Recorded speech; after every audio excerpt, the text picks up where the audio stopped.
Oi gente, tudo bem? Sejam bem-vindos a mais um vídeo do canal, hoje com um cenário novo, porque eu quis gravar aqui. Minha estante tá ali atrás e também, talvez, para dar um recado, para dar um spoilerzinho que tá vindo nessa próxima quinta-feira, finalmente o Tour pela Estante, que é um vídeo que eu tô planejando há muito tempo, que eu tô produzindo ele também há muito tempo, e finalmente ele vai sair aqui no canal nessa próxima quinta-feira. Então, tô gravando aqui também porque eu já quero dar esse spoilerzinho pra vocês, e que é bom também, né, mudar um pouquinho de cenário, diversificar um pouquinho.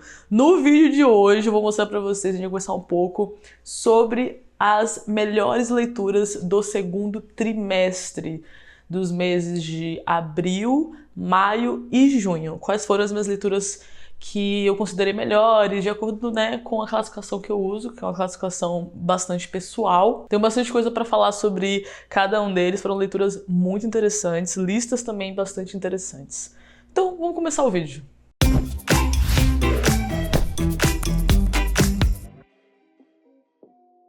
Bem, em abril... Nossa, eu tô vendo aqui a lista dos livros que eu li em abril e parece que faz tanto tempo que eu li esses livros. Eu li Crônica de uma Morte Anunciada, do Gabriel Garcia Marques. Eu reli O Médico e o Monstro, do Robert Louis Stevenson. E li o meu segundo livro da autora Micheline Verunsky, Caminhando com os Mortos. Todos foram leituras de livros bem fininhos, todos foram livros fininhos. Esse, O Médico e o Monstro, que é um clássico, né, em inglês, se eu não me engano, da Inglaterra. Caminhando com os Mortos é brasileiro. E o Gabro, né, é latino-americano, colombiano. Do Gabro, esse é o terceiro livro que eu leio. Eu li primeiro Oceanos de Solidão e depois li O General em Seu Labirinto. Esse é o terceiro livro que eu leio do Gabro, pretendo ler ainda alguns outros. O Médico e o Monstro foi o primeiro livro desse autor que eu li. Mas é um livro que eu já conhecia há muito tempo, porque ele é um grande clássico canônico do Ocidente, né? Então eu já sabia sobre ele, já tinha visto muita gente falando sobre ele, tinha curiosidade de ler e só tava esperando o momento certo mesmo. Mas eu não sabia muito o que esperar, sabe? Eu tava vendo O Médico e o Monstro com a percepção como se ele fosse Frankenstein, uma vibe meio Frankenstein na minha cabeça. E eu não li Frankenstein, eu só tenho as imagens que estão no senso comum e na nossa cultura, né? Porque foram livros que impactaram muito a cultura. E eu tinha ouvido falar que esse livro, O Médico e o Monstro, também foi um livro que impactou muito a cultura, que foi um grande marco cultural, um reset cultural, né? E aí, por isso, eu tava super ansiosa e querendo muito ler ele. E ele é realmente esse tipo de livro, ele é um grandiosíssimo clássico que implantou na nossa cultura ocidental uma ideologia, uma forma de ver, né, as coisas diferente, que marcou a época em que ele foi lançado, que foi o final do século XIX, marcou esse início das discussões sobre psicologia, e é um livro bem psicológico, então para quem gosta de psicologia como eu, vai amar. E aí, Caminhando com os Mortos é um contemporâneo brasileiro, cuja estrutura é bem aleatória, bem diferentona, é bem aquela literatura contemporânea, que o gênero é esse porque é uma literatura que não se encaixa necessariamente em nenhum subgênero assim muito tradicional. É um livro que pode ser que, se você for uma pessoa muito prática, te dê uma sensação de bagunça, né, de que você está lendo algo bagunçado. Eu, que tenho tendências práticas, senti um pouco isso e achei meio bagunçado em alguns momentos, meio confuso, mas assim que eu entendi o negócio, cara, que ela estava tentando dizer, que ela não fica enrolando muito, né? Mas assim, quando eu entendi, eu fiquei em choque. Eu lembro que eu tava lendo bem aqui na minha rede, eu fiquei um tempão olhando pro céu e pensando assim, caraca, chocada. Porque eu achei que foi muito perspicaz, assim, a forma como ela abordou e como ela amarrou tudinho. E como ela apresentou, né? Tipo, ela desenvolveu a introdução, e quando ela apresentou e te fez conhecer o que realmente estava acontecendo... E aí quando você percebe do que ela tá falando, você fica, caraca, nossa. Então foi definitivamente uma leitura muito interessante, de verdade. Só que ele realmente, a estrutura é muito bagunçada. Mas é interessante, a literatura contemporânea brasileira, e eu gostei mais desse livro do que do outro livro que eu li dela antes, que foi O Som do Rugido da Onça, que foi o livro que ganhou o Prêmio Jabuti, mas esse Caminhando com os Mortos foi o livro dela que ficou mais popular, e por isso que eu quis ler também. Dar essa outra chance, porque eu fiquei meio decepcionada de não ter gostado muito dela no primeiro livro, né? E aí, em maio, eu li só um livro, tem um vídeo aqui falando sobre o que eu achei de Ensaio sobre a Lucidez do José Saramago. Se você não viu e quiser saber mais sobre esse livro, vai lá ver que eu falo bastante sobre ele. Mas enfim, maio foi meio peculiar, eu tava lendo ele e Escravidão Volume 1, né, que são, pô, 2 livros densos. Escravidão Volume 1, além de ser um tema pesadíssimo, é um livro grosso também, apesar da linguagem ser jornalística, é muita informação, né, não ficção. Então, foram 2 leituras que exigiram bastante de mim. Em maio eu fiz uma escolha ruim, admito.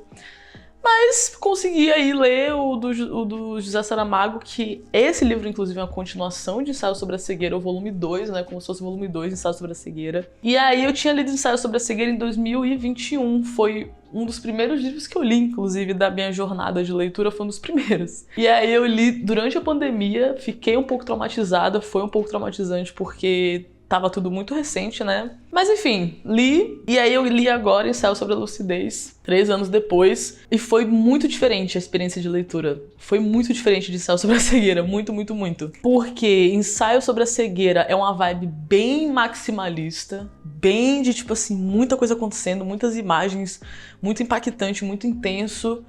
Só que aí esse Ensaio sobre a Lucidez foi outra vibe, foi uma vibe super minimalista, assim, de poucos personagens, poucas coisas acontecendo, muitos diálogos. Foi interessante porque é o volume 1 e o volume 2, Ensaio, cegueira, lucidez, né?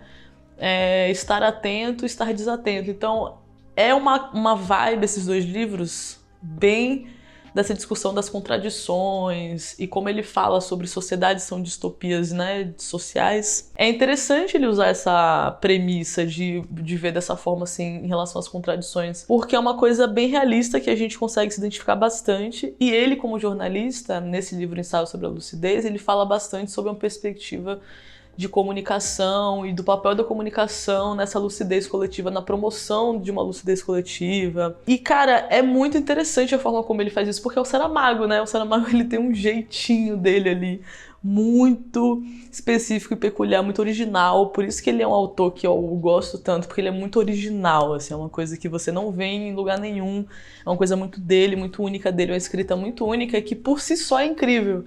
Então é o tipo de livro que você lê e você ama a experiência de ler ele só pela escrita do Saramago. Ele poderia estar falando sobre qualquer coisa, mas a forma como ele estrutura a narrativa, a forma como ele vai levando, como ele vai desconstruindo, como ele vai construindo, é muito bom. Então, assim, foi uma experiência ótima. Se você quiser saber mais, vai lá no vídeo sobre... E aí, em junho, eu li 3 livros, né? Então, abril li 3 livros, maio 1 livro e junho 3 livros de novo. Eu li Escravidão, volume 1. Na real, eu terminei, né? Porque eu tava lendo em maio. E aí faltavam 100 e poucas páginas pra terminar quando eu entrei em junho. É aquele tipo de livro que você precisa ler com cuidado e com o pé atrás e com senso crítico, de entender que ele é um livro que se propõe a generalizar algo muito arriscado de você generalizar, justamente porque é muito complexo, tem muitas coisas. Não acho que ficou superficial. Eu não acho também que ele foi desonesto em nenhum momento intelectualmente. Inclusive, eu achei que ele foi bastante respeitoso, cuidadoso. Ele se comunicava com o leitor, né, explicando algumas coisas, falando... Tanana. Eu achei que ele foi bem responsável,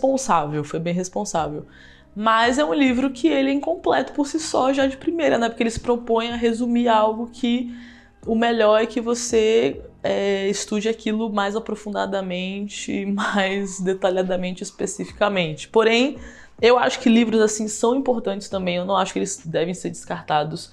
Eu acho que eles são importantes porque eu acho que é muito interessante a gente, para começar a ter uma ideia, a gente ler uma visão assim mais generalizada para que a gente tenha até uma ideia de onde a gente tem que ir para ir estudando especificamente. Então, ele é importante, né? Por isso que eu recomendo, só que, ao mesmo tempo, a gente precisa ler ele com senso crítico e com aquela precaução, aquele cuidado de analisar e de ficar atento, né? Para não ficar absorvendo absolutamente tudo de forma irresponsável e irracional. Eu acho que é importante a gente ficar atento e estar sempre ali com cuidado, analisando e não também pegar absolutamente tudo e absorver como absoluto, como algo que está 100% correto, né? Que abordou todas as facetas importantes. Mas enfim, eu recomendo muito, é um livro que, cara, que livro... Nossa, muito impactante, é muito, muito pesado, né? Escravidão é um tema muito pesado que sempre que eu leio me dói muito. Quando eu li Tornar-se Negro eu chorei muito, muito, muito, muito. Foi um livro que tocou lá no fundo porque foi um livro que falou principalmente da questão parda, né? Da questão da miscigenação. Escravidão, obviamente, que dói muito a gente ler as coisas cruéis que aconteceram com pessoas inocentes e como que o mundo naquela época funcionava e... enfim, né, gente, é aquela coisa terrível. Então, assim, é um livro que não é fácil de ler, mas eu acho muito necessário a gente saber disso, saber para que a gente consiga ter uma noção da realidade mais clara, mais correta. Saber sobre isso é chocante, é difícil e é triste, mas é a nossa identidade, né? É o nosso passado. Então, acho que é leitura obrigatória. Leitura obrigatória. Eu tô, assim, já me preparando psicologicamente porque eu quero ler ainda esse ano o volume 2 e 3, né, da trilogia Escravidão. E aí o próximo livro que eu li foi Oração para Desaparecer, da Socorro Acioli. Foi o segundo livro dela que eu li, o primeiro foi A Cabeça do Santo e eu amei, adorei.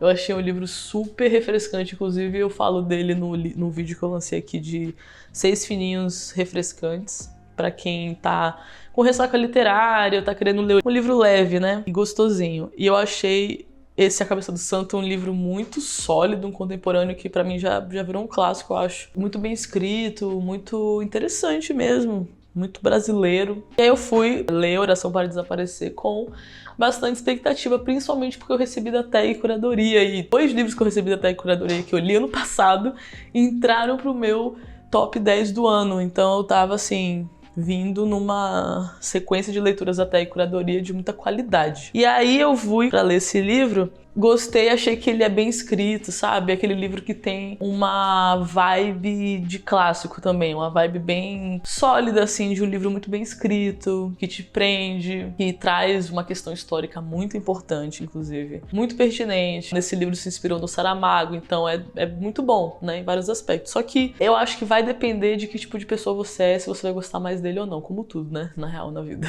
Eu sou uma pessoa muito prática, além de ser também muito idealista, muito romântico, eu também sou muito prática e materialista. Então, esse livro, ele ficou muito no campo das ideias, muito beirando a fantasia. Eu não sou muito fã do gênero fantasia, inclusive eu não leio nada de fantasia, assim. Eu quero até ler, eu quero até entrar nesse mundo, porque eu não gosto de ter preconceito com nada. Eu não quero ter, porque eu sei que existem fantasias de muita qualidade, muito bem escritas, né? É só uma questão de gosto mesmo. Eu não sou muito fã quando fica um bagulho muito abstrato demais, um negócio muito surreal. Entendeu? Acho que eu gosto muito de surrealismo em distopias justamente porque a crítica que está entrelaçada com a imagem, o imaginário surrealista, está entrelaçada com uma crítica muito realista. Inclusive, o Saramago, ele é mestre em fazer isso, né? Nesse livro eu achei que ficou muito no campo espiritual, espiritualista e romântico, de romance mesmo, né? E eu não sou muito, né, fã quando fica muito pra isso. Teve a parte histórica ali, só que eu não achei que ela até abriu, tanto que na metade do livro eu fiquei assim, caraca, será que ela tá falando disso e tal?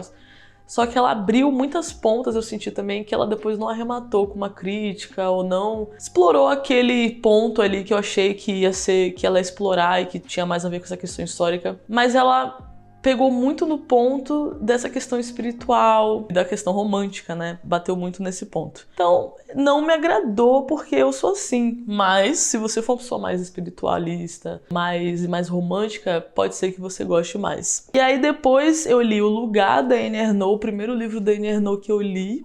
Pretendo ler outros. Esse livro, ao contrário de Oração para Desaparecer, nos lidos, né, de João, eu falei sobre isso no vídeo passado que eu postei, eu falo mais.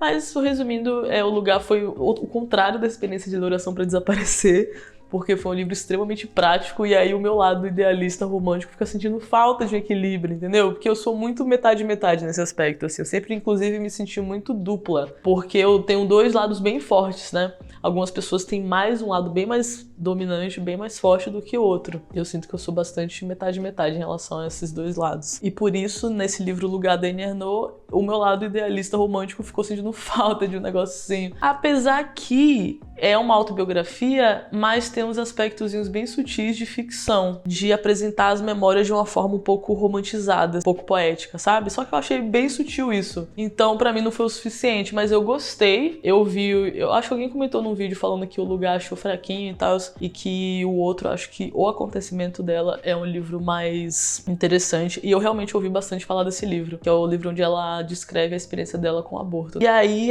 disseram que é bem interessante esse. Então, provavelmente esse vai ser o próximo que eu vou ler. Mas tem mais uns 2, assim, dela que eu ouvi bastante o pessoal falando. Como são livros fininhos, livretos, eu acho que vale a pena, entendeu? Não vai ser um livro que eu vou ficar tanto tempo, então pra mim não custa nada. Então, assim, diante de todas essas leituras, que foram aí 7 leituras em 3 meses, as melhores leituras do trimestre pra mim foram, em terceiro lugar...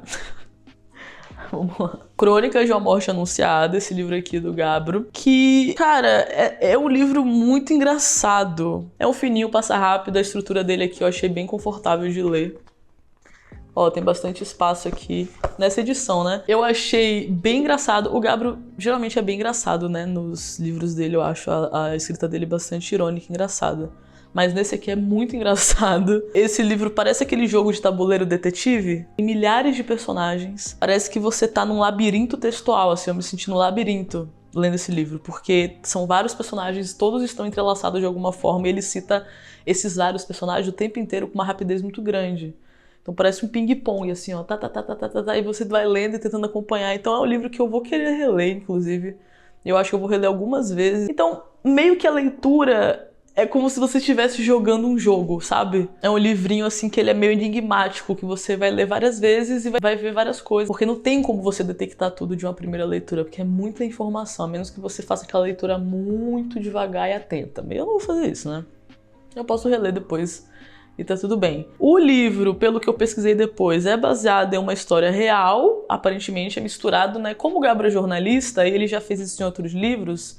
Nos outros 2 que eu li dele, inclusive, Cenas de Solidão e Os Generais do Labirinto, são baseados os 2 em histórias reais. Ele mistura ficção com não ficção. E isso combina muito com o fato de que ele é um escritor e é jornalista, né? Então, pra mim faz todo sentido que esse aqui também seja assim. E sabe o que é o mais interessante dessa leitura? Que no início ele já fala o que aconteceu, ele já fala o desfecho, né? Não é um spoiler. É uma coisa que de primeiro ele já fala aqui que aconteceu uma morte e que ela foi anunciada. Ele vai explicar por que ela foi anunciada. E aí ele vai destrinchando e é muito engraçadinho e legal. É uma experiência literária muito legal. Simplesmente. É também interessante, né, que o Gabro nunca vai só escrever uma história assim aleatória. Ele sempre também carrega uma crítica, né, que tá relacionada à história, à realidade, a coisas que realmente aconteceram. E a crítica que ele faz... há uma moral rígida e essa superstição motivada por crenças religiosas e como que isso se desenrola em cidades muito pequenas e afastadas, né? Nessa cidade fictícia que acontece ali na Colômbia. Então ele está falando dessa crença religiosa herdada pelo colonialismo e de todo esse sistema em que transformou cidades pequenas e afastadas em redutos de uma moral muito rígida e fundamentalista religiosa que meio que rege a forma como as pessoas vivem e pensam no coletivo, né? E o quanto que isso pode ser muito perigoso. É tanto que na história real que aconteceu, parece que foi em Sucre, na Colômbia, na vida real do autor, né? É que um amigo dele que ele conhecia foi assassinado nessa cidade por motivações, assim, morais, religiosas. E aí que ele estava, inclusive, se mudando dessa cidade. Ele soube na época que estava se mudando, porque eles estavam se mudando justamente pela violência. Então, é um paradoxo, né, que tá muito presente nessa cultura da América Latina. Baseando numa premissa religiosa em que está se procurando um bem comum e a paz, ao mesmo tempo se comete barbaridades em nome dessa paz e o que acontece na realidade é que a violência continua altíssima e acontecendo em nome de uma moral e de uma paz e de uma crença coletiva, né? Então, assim... muito interessante. E isso, a questão religiosa, eu percebi que pra ele tá fazendo essa crítica, porque aqui no livro tem uma hora, ele sempre tá citando um papa que no dia do assassinato tava indo lá, passando lá pra dar bênção. Mas ele também vai falar de corrupção política, da polícia também corrupta, a serviço, né, da classe dominante. Então, muito legal. E aí o mais curioso do crime, da morte anunciada aqui que ele tá falando aqui, é que todo mundo nessa vila se conheciam sobre o crime, conheciam a pessoa que ia ser assassinada, conheciam os assassinos. Todo mundo ficou sabendo, porque os assassinos não escondiam de ninguém que iam matar o cara. Todo mundo sabia, mas ninguém fez nada, porque tava todo mundo paralisado por causa dessa crença, né? Dessa crença aí que é justamente essa crítica dessa moral imposta, né? Aquela coisa bem crítica às aparências, né? Da hipocrisia, nanana. E aí o segundo livro, que foi pra mim as melhores leituras do trimestre, foi Ensaio sobre a Lucidez, não podia ser diferente. Se você quiser saber mais, vai lá no vídeo, novamente. Tô chamando vocês pra verem o vídeo. Eu falei bastante lá, destrinchei tudo que eu achei que me chamou mais atenção nessa leitura. Mas, mano, é o volume 2, né, de Ensaio sobre a Cegueira, minimalista.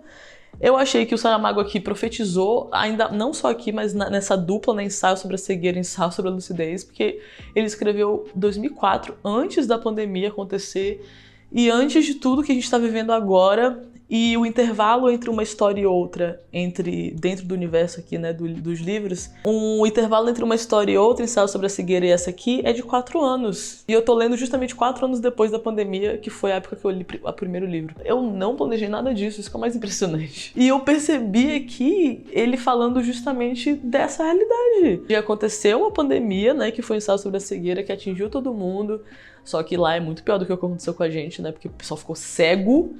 E aí a galera passou por uma situação de serem diminuídos a quase animais, assim, numa situação muito precária, muito terrível, muito brutal. Claro que aqui é tudo muito mais exagerado, né? Mas só que o que parece pra mim que ele profetizou é justamente o processo, o movimento que se dá depois de um choque, de um trauma coletivo, né? E que aqui o palpite dele é que vai desencadear numa lucidez em massa. Essa é a minha esperança? É a minha esperança. Pode ser que aconteça? Pode ser que aconteça. A pandemia realmente nos afetou muito, né? E eu acho que a época da pandemia, a época do governo Bolsonaro, por ter sido tão chocantes, vários aspectos, eu acho que foi um momento que também acordou muita gente que estava dormindo, estava muito confortável. Então, é profético porque ele foi muito preciso na crítica dele, é muito realista, ainda mais porque a gente está vivendo isso agora. Então, para mim, foi uma experiência muito eletrizante.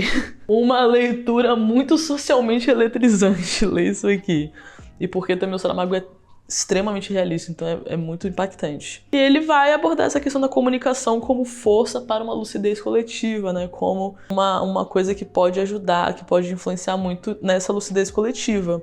E vai abordar também questões de corrupção e de luta de classes, enfim. E aí, em primeiro lugar, está aqui O Médico e o Monstro, nas melhores leituras do segundo trimestre.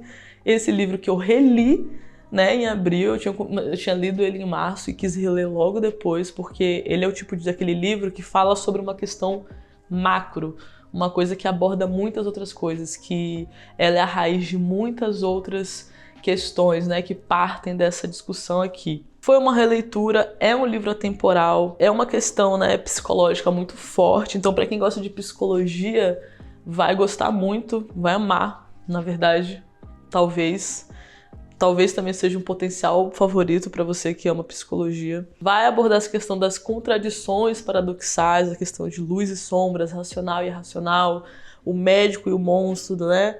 Quem cura e quem destrói. Lançou no final do século XIX, quando as discussões sobre psicologia estavam surgindo, na filosofia também, com Nietzsche, né? Com toda aquela questão ali que estava virando para o modernismo. Então, é aquele livro que foi lançado numa época X muito crucial para tudo que o Ocidente é hoje, para nossa realidade como ela é hoje, né? Para moldar o nosso pensamento moderno e pós-moderno. E é um livro atemporal também porque ele fala sobre essa essência do universo que a gente vê em tudo, né? Que está em tudo. Então, é um livro que você vai ler e eu achei também a linguagem muito ok, muito fácil, tranquila.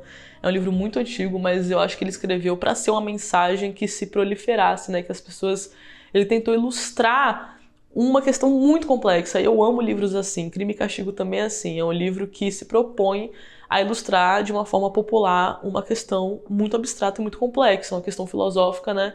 Na época que não tinha psicologia, ainda é uma questão filosófica muito complexa. Então, é aquele livro, cara, que é super didático e lúdico e também interessante. A história também é muito interessante, muito legal, te prende, é engraçado, é irônico, questões super pertinentes. E ao mesmo tempo é uma história que, se você não entendesse nenhum desse background, nada dessas referências, você vai gostar dela também. E pode ser que todo mundo consiga entender em algum grau, mesmo não tendo referência X ou Y.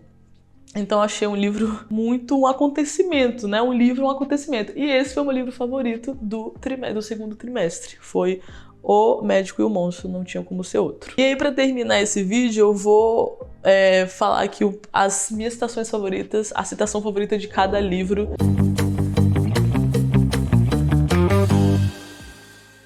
Em A Crônica de uma Morte Anunciada, a minha citação favorita foi essa aqui. Pareciam duas crianças, disse-me. E essa reflexão assustou-a, pois pensou sempre que só as crianças são capazes de tudo. E essa frase foi minha favorita porque ela ilustra bem, resume bem sobre o que o livro é, né? Essa questão que ela fala, pareciam duas crianças, disse-me. E essa reflexão assustou-a, pois pensou sempre que só as crianças são capazes de tudo. Então, tipo, só as crianças são capazes de tudo. Aí essa questão da imaturidade, da infantilização, né, das pessoas, de como a religião fundamentalista ela infantiliza as pessoas de propósito para poder submetê-las ao que for do interesse, né? Enfim, como uma manobra mesmo política que a gente já conhece bem aí que acontece. E é muito interessante essa frase, né? Pareciam duas crianças. E aí isso assustou ela, porque ela sempre pensou que só as crianças são capazes de tudo. Essa questão da impulsividade, da infantilização, de uma visão moral simplória. E aí, em Ensaio sobre Lucidez, minha citação favorita foi a seguinte: essas palavras que provavelmente, tal como se apresentam, ninguém as haveria dito antes, essas palavras tiveram a sorte de não se perderem umas às outras. Tiveram quem as juntasse. Quem sabe se o mundo não seria um pouco mais decente se soubéssemos como reunir umas quantas palavras que andam por aí soltas. E essa frase diz absolutamente tudo sobre o que ele está tentando dizer aqui nesse livro, assim, na minha opinião, porque a lucidez é uma questão para ele aqui desse livro de uma comunicação, né, de comunicação, porque a lucidez está diretamente relacionada a uma comunicação clara que consiga realmente passar uma mensagem a uma outra pessoa e possivelmente convencê-la de algo, né? Através da comunicação que a gente convence, que a gente aprende, que a gente muda a nossa percepção, muda a nossa forma de pensar e que isso vai, consequentemente, mudar a forma que a gente age e isso vai, consequentemente, promover uma mudança. Então, essa questão de escolher as palavras, e ele como escritor, né, porque não são as palavras faladas, são as palavras escritas. Então, a literatura, ela desempenha esse papel também muito forte nesse processo de mudar de ideia, de aprendizado, né? E ele fala isso aqui, cara, lindamente. Olha que citação maravilhosa, olha como ele juntou. Ele tá falando sobre juntar palavras bem, enquanto ele junta palavras bem nessa citação, entendeu? O cara é um gênio. Ele tá provando o que ele tá querendo dizer com a própria citação, com a própria forma como ele tá montando isso. Então, e aí a citação do meu primeiríssimo lugar e livro favorito aí do segundo trimestre foi a seguinte, abre aspas: vi que, das duas naturezas que duelavam na liça de minha consciência, mesmo que pudesse ser dito com justiça que eu era uma ou outra, isso se devia apenas ao fato de que eu consistia radicalmente em ambas. Você tá entendendo o que eu tô querendo dizer? Você entendeu agora por que eu falei que esse livro aqui, essa questão das contradições paradoxais e da dualidade e nananã, e toda essa questão mega interessante, mega presente em tudo, né, da nossa realidade. Inclusive, essa foi uma das primeiras coisas assim que eu compreendi pela observação filosófica, sabe? Que é uma coisa que tá muito em tudo, né? Quando a gente começa a perceber isso. E é muito... Eu acho que essa discussão foi muito onde a discussão, talvez, não sei, né? Não sei se é exatamente isso, porque eu não estudei psicologia pra saber. Mas pela minha observação, se eu posso estar errado, mas pela minha observação, eu vejo que essa visão dessas contradições da irracionalidade e da racionalidade, do fato de sermos seres racionais e irracionais ao mesmo tempo, e disso de alguma forma coexistir, né, essas duas questões opostas, contraditórias, coexistirem harmonicamente, isso tá em bastante coisa na natureza, né? E isso é uma coisa que a gente consegue intuitivamente, eu acho bem fácil, assim, pela observação atenta, detectar, né? Eu acho que a psicologia talvez tenha surgido desse pensamento. Eu acho que foi, né? Porque esse pensamento surgiu na filosofia e foi se desenrolando, foi se desenvolvendo, né? Durante várias escolas filosóficas, durante vários anos e séculos aí. Mas a psicologia, ela surgiu há pouco tempo e eu acho que, cara, se pá, começou com justamente essa questão, essa observação da dualidade, né? Eu acho que hoje em dia é mais do que isso, porque a gente já sabe que não é só duas coisas, né? São várias coisas, inclusive às vezes são duas coisas contraditórias e tem uma terceira coisa em cima, né? Que é a gente. No caso, que eu acho que a psicologia também traz essa visão, assim, de que beleza, somos um cérebro, uma mente e a pessoa que opera. Então não é tão simples assim, só que esse livro, ele meio que marcou esse momento em que essa discussão tinha chegado num ponto tão grande e que muita gente já vinha discutindo isso. Eu acho que ele pegou tudo isso, conseguiu observar, conseguiu entender, materializou bem e ilustrou nesse livro que ficou marcado justamente por ser algo que já estava ali no presente no senso comum e no inconsciente coletivo, sabe? Ele materializou, lançou, foi um sucesso e foi um reset cultural, marcou esse momento aí do Ocidente, por isso que ele é considerado um clássico canônico. E essa citação, ela ilustra perfeitamente, né, toda essa intenção, de onde parte tudo que ele fala nesse livro. Então é isso, pessoal, esse foi o vídeo de hoje, falando um pouquinho sobre as melhores leituras do segundo trimestre. Espero que vocês tenham gostado desse vídeo. Se você gostou, deixa seu like e comenta aqui embaixo se você leu alguns desses livros, o que é que você achou, quais são suas percepções. Manda esse vídeo pra alguém que você sabe que pode gostar desse tipo de conteúdo. Se você não me segue lá no Instagram, me segue lá, @riseilivros. E fica ligado aqui no canal que tá vindo muita coisa boa por aí. Tô planejando bastante vídeo da hora pra esse meio de ano, tem bastante vídeo especial de resumos de balanço de leituras, né, do primeiro semestre. Então é isso, pessoal. Um beijo, obrigado pela sua audiência, obrigado pelo seu engajamento. Tchau e até o próximo vídeo.